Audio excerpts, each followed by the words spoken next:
Welcome to the House of Labor. This is Studio 371, the podcast. Here on Mighty Union Digital Originals, your source for information and insight about our union. Now here's your host, SSCU Local 371 President, Anthony Wells. Welcome to our podcast, episode number 10. We're going to talk about courageously marching forward for worker dignity. And that has a lot of things to it, Definitely we demand dignity in the workplace. But there's other components. And that's one, getting a good contract. Two, dealing with our issues. One of our biggest issues is student debt. And having people address the child care issue. There's not enough being said about child care and how much our workers need child care, how important child care has become post-pandemic because of the different alternate schedules that people have and the ability to get child care out in what we call the real world. So we're going to have those kind of discussions. We got a new format tonight. We're going to directly respond to questions put before us by our membership. We recently did a delegates training where we trained our delegates in skills to make them stronger delegates, to make their representation stronger, to have the ability to represent you on location, and not just necessarily have all the answers, but know where to go and find the answers. So tonight, I have with me the Vice President of Research and Negotiations, Carl Cook, and we're going to give it our best to answer as many questions as we can. So on this podcast, I have the honor and pleasure of having the Vice President of Research and Negotiations, Carl Cook, participate. And we're going to, Carl, good evening. Good evening. How you doing, everybody? Carl Cook, you're the president. And we're going to respond to some questions, as I said earlier, that was posed to us, and hopefully these are some of the questions you also have. How does negotiations work? Well, let me start up this way. There are three contracts that govern the members in SSCU Local 371. One is the DC 37 Economic Agreement. That covers all city agencies in relation to DC 37. Then there's the citywide contract, which deals with working conditions. And then there's the social services and related titles contract, what we call the SSRT, which deals with our particular issues, along with 5 or 6 of our brother and sister unions. And that contract is dealt on the side. And to better explain it, Vice President Cook. Thank you, President Wells. So the SSRT contract, social service and related titles contract, is negotiated by Local 371. The reason why we take the lead, because we have the lion's share, as President Wells says. Other locals are involved. So during that process, members have the opportunity to send in to the union bargaining demands. Those demands could be pretty much anything. People bring in, we should do this, should do that. We should have this type of working condition. And what we do is we present that to the bargaining committee. And once the bargaining committee do it, and normally we have a percentage. Last time the percentage was 0.30, 0.20, and that's a finite amount of money. So when the bargaining committee gets those demands from the members from Local 371 and other locals, we carefully go through them and we consider the dollar amount attached to whatever the member is asking. And it's a vote made, should we keep it or reject it? If you recall the last time we had SSRT bargaining, what came out of it was the RIP, the reoccurring increment payment. President Wells was very cognizant that there was some titles that did not receive the longevities, in particular the community titles. So we negotiated a RIP.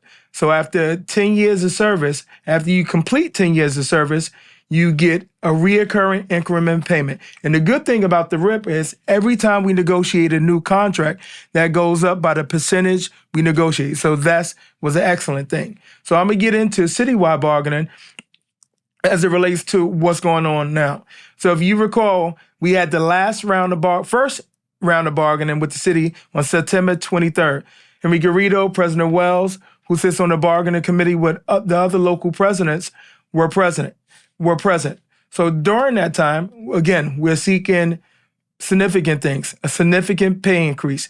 We seeking to have the hiring rate removed. We're seeking, one of our demands is to keep paying zero right now. That's what we want to do. Also, once the contract is ratified, you are the last people to ratify the contract. Everyone who is a member in good standing, that means you signed that green card, you would get a ballot in the mail that you ratify the contract. So regardless of what we sit at the table and agree to, you have the last say-so as it relates to contract negotiations. You check yes. If you agree to it, you check no. And if it's no, overall no, we will go back to the bargaining table. But that's how contract negotiations work. Well, tell them who does the negotiation? Who makes up the bargaining committee for the DC 37 economic contract? Local presidents make up the bargaining committee for DC 37 economic agreement negotiations. That includes yours truly, President Wells, and the other presidents that make up District Council 37, the local presidents. So I'm just wondering, being that we've been working without a contract for so long, are we going to get retroactive pay? And we worked through the whole pandemic. Are we going to get any sort of reimbursement for that? And those that were affected by COVID, are we entitled to any sort of compensation? So those are good questions. So on the contract issue, I'm going to ask Carl to respond to that. In terms of us working during the pandemic, I think it's a good thing that we did because many people lost their jobs and we did not lose their jobs. The city adapted some positions, made remote work became more prevalent in a lot of places. A lot of our members could not do work from home, so they were in the locations. So in terms of reimbursements, I'm not quite sure what that question is. They're not going to reimburse you for expenses. Okay, they're not that is not a part of the discussions. And as far as working without a contract, I think Carl will explain to you what that means in terms of provisions that remain. Thank you, President Wells. Thank you for the question, Cassandra. So we've been working without a contract since May 2021. And regarding retroactive pay, that's exactly what we're seeking. Henry Garrido, who's our executive director, President Wells, who sits on the bargaining committee, that's exactly what we're looking for. Some of the key things, which you brought up, again, retroactivity dating back to when our contract ended. That's number one. We're looking to get rid of the hiring rate that was implemented back in 2004, July. And we're looking definitely to keep our premiums at zero. During this round of bargaining, actually all rounds of bargaining, they always want to come for the contract, not the contract, for our health care. And our health care, we pay zero. President Wells, you heard him plenty of times before when he go out to the field, say, we're the last municipality to pay zero. And the reason why we pay zero, because the unions fight to keep it at zero. So that's going to be an uphill battle, but we're going to make sure as best as we can to keep it at zero. Hi, Mr. President Wells. So as the contract negotiations are ongoing, I wanted to know if work hybrid is part of the negotiation process, because as we all have learned, employees can work from home. It improves mental health and their work-life balance. So we can get the work done, we're productive, efficient, and I just want to know if that's part of the bargaining table. Answer is remote working, telework, telecommuting. That is one of the demands on the table. Let me just say this up front. How it plays itself out is what's the unknown. What will it look like? What would be the rules in that nature? But definitely it is one of our contract demands, yes. My question is a streamlined COVID policy on the table, contract negotiation discussions? I think that we need a streamlined, consistent, concise policy that works across all agencies. And Sal, I couldn't agree with you more, because part of the issues during this pandemic was there were some inconsistent policies. Okay? I mean, one agency would say something, then another one, then DCAS would put something out. And so I agree with you. There should be a policy that addresses not just a COVID pandemic, but any future health crisis. Okay? And as Carl can tell you about, to get to where we were was a challenge. Because remember, this thing was evolving. There was a lot of unknowns. Okay? Not excuses for inconsistency, but we need to be better prepared next time. Yes, in addition to what President Wells said, Sal, we did have the DCAS policy out that's still in effect. If you recall, in the beginning of the pandemic, they was kind of slow to get it out. They were still figuring it out. However, the policy did come out, and it was changing. Actually, every 3 weeks, every couple of months, it was changing. And just like President Wells said, some agencies ignored it, was doing their own thing. And when the union found out, they had to follow the mayoral, especially if it was a mayoral agency, they had to follow that policy. So in the mayoral agencies, the DCAS policy was law of the land. That's exactly what it was, and spoke to what to do if a worker caught COVID, how much time you get off. And if you recall, the dates was rescinded. It was first started out with 2 weeks, then it started going back. But that policy, the DCAS policy, specifically for mayoral agencies, was the law of the land at that particular time. As President Wells says, we have more things we're going to talk about during negotiations, and that we want to expand it as it relates to more than just COVID, whatever's coming down the line in the future. So we want to definitely prepare for that.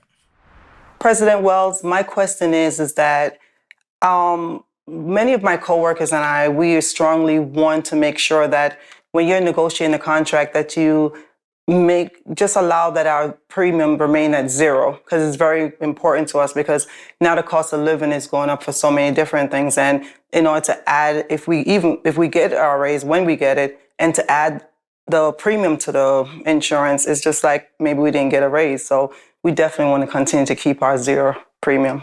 Sharon, you and I are so much on the same page. I'm a Johnny One Note. No healthcare premiums. And just for the reasons that you say, I don't need to add anything to what you said. You said it. If you get premiums, it reduces your salary, cost of living and everything is going up, and this is one expense that, one, won't go away, and two, won't go down. So you and I are on the same page. Absolutely. Many of my colleagues and I are in Tier 6, and we're wondering if, as part of negotiations, there's any efforts to improve the benefits, or the type of retirement that people in Tier 6 get, if we could become part of other tiers or improve our conditions. Pensions are not mandatory subjects of bargaining, so they're not negotiated at the table. Changes must be made in the state legislature. But I agree with you. There must be some changes made for Tier 6. They made a couple of changes, significant changes. One was the 5-year vesting period, went from 10 to 5 years, and two, a 2-year moratorium on using overtime to calculate your pension contributions. Many people do not know, and I did not know, that your contributions are calculated by your yearly salary, which includes any overtime that you get. So your contribution fluctuates from year to year. Let me be very clear. I believe Tier 6 is the worst pension in civil service mankind. It was not necessary. Former Governor Cuomo hoodwinked people and bended arms, including calling people in the middle of the night. And I am shocked that even any changes made now happen. But he's gone, and some of the legislators also found some, you know what, and made some changes, but it's not good enough, and it's not enough. But I say this to you. You guys will be the leaders in any further changes. We're going to fight together. We're going to support you together, but you have to do changes. But it won't happen at the bargaining table, because pensions are not mandatory subjects of bargaining. Hi, President Wells. My question to you is about the student loan debt. As we all know, the federal deadline expires October 31st, but as we know, our roles as public servants doesn't end. Is there any push by the union to make this initiative something that we always have available to us? Without any question, we want to continue to have this program available. Right now, that's not going to happen by math. In fact, by the time this podcast is broadcast, the deadline would have passed. And so hopefully everybody who was eligible got in there. A couple of things did happen. One, by applying for this, you got credit, even though you didn't have 10 years, you got credit for the years that you do have. Major shift. Also, you got credit during the pandemic when the loans were held in abeyance. You got credit for that period too. So those are two positive things. I am an international vice president, means I sit on the AFSCME executive board, and I have made this an issue for our international to pursue. I've also talked to Senator Schumer, and we'll be meeting with him to see that we can get this moving forward.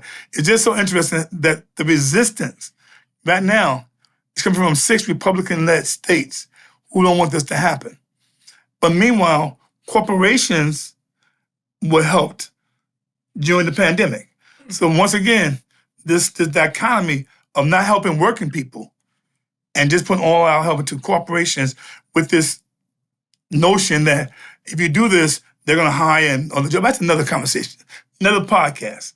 But this podcast, we're going to continue to push for student aid help, including what you don't know is that because we work at the union, we're not even eligible for this program. Okay? So I know because, like my coworker here, we have student debt.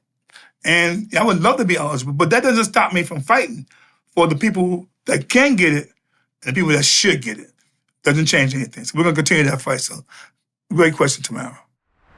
I would like some information regarding the student debt relief. I would like to know, will the Parent Plus loans be included in this relief? I paid money for my son to go to school, and I cannot afford to pay it. How can you help me? That's a great question, Ms. Jenkins. We're going to continue to fight for people to be eligible for these loans and to expand it as wide as we can. Many parents, like you, did not want their children to incur student debt while pursuing their educational dreams. And now we need help. The students need help. The parents need help. So we're going to continue to push for expansions on student debt relief. The president has 2 programs, right? He has one program which ends October 31st, which is public service relief. And then there's general one where he was authorized up to 10,000. Was that up to 10,000, Colin? Up to 10,000. Up to 20,000, actually. It was up to 20,000. And you have until October 31st to apply for that. And that's the 2 different. So Correct. One is a student loan forgiveness program, which can go beyond that. And one was a straight up relief program that had nothing to do with public service. Okay, that's an income-driven one. If you made $125,000 or less, as a single person, you would qualify. If you made $250,000 as a couple, you may qualify.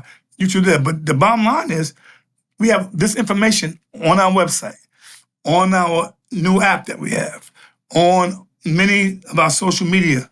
Correct. That's what the information is to help you out. And yes, we're going to try our best to help you, Ms. Jenkins, because student debt is a problem. The banks are culprits in this by charging interest that they charged, okay? And it should not be an impediment for improving the lives of our members and our working families. There are members who are not able to financially pay their student loan debt, qualifying them for the 120 payments. What resources or what can be done to assist those, such as myself, who have not been able to do so? President Cook. Thank you, Lamar, for the question. The last program that President Biden came out with would excuse up to $20,000 worth of debt. As you heard earlier, President Wells and myself, we do not qualify because we work for the union office. However, we do qualify for up to the $20,000. And this information, again, you can find this on our website at www.mightyunion.org. And we have a new app President Wells talked about that he pushed for. And that app can be found in the Apple Play Store and also in the Google Play Store. Type in SSEU, pull it right up, and all information regarding student debt relief and any other information you'll find right there. We're going to take a break so we can have our history victory moment. It features one of the most outstanding labor leaders ever, was A. Philip Randolph.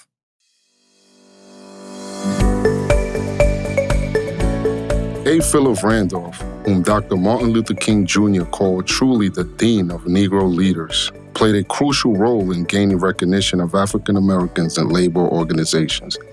Randolph was a labor leader and social activist. He founded the Brotherhood of Sleeping Car Porters, the first successful Black trade union, and the Negro American Labor Council in an effort to effectively present the demand of Black workers to the labor movement. After the 1925 founding of the Brotherhood of Sleeping Car Porters, Randolph succeeded in gaining recognition of the union from the Pullman Palace Car Company in 1937. When the union signed its first contract with the company, membership rose to nearly 15,000. In 1941, Randolph threatened a march on Washington, D.C. if the federal government did not address racial discrimination in the defense industry. In response, President Franklin D. Roosevelt issued Executive Order 8802, which banned discrimination in the defense industry and established the Fair Employment Practice Commission. Randolph also helped to form the League for Nonviolent Civil Disobedience Against Military Segregation, which influenced President Harry S. Truman's decision to desegregate armed services in 1948. After the American Federation of Labor merged with the Congress of Industrial Organizations to form the AFL-CIO in 1955, Randolph was appointed to the new organization's Executive Council, where he became one of its first 2 Black vice presidents. As a labor official, Randolph won significant union support for the civil rights movement and allied with Dr. Martin Luther King Jr. and other organizations on initiatives like the 1957 Prayer Pilgrimage for Freedom. Randolph and the NALC helped initiate the 1963 March on Washington for Jobs and Freedom, during which King delivered his famous I Have a Dream speech. Randolph devoted his life to the achievement of both racial and economic equality. Dr. Martin Luther King Jr. praised Randolph's refusal to sell his race for a mess of pottage, and credited him with never being afraid to challenge an unjust state power or to speak out against the power structure.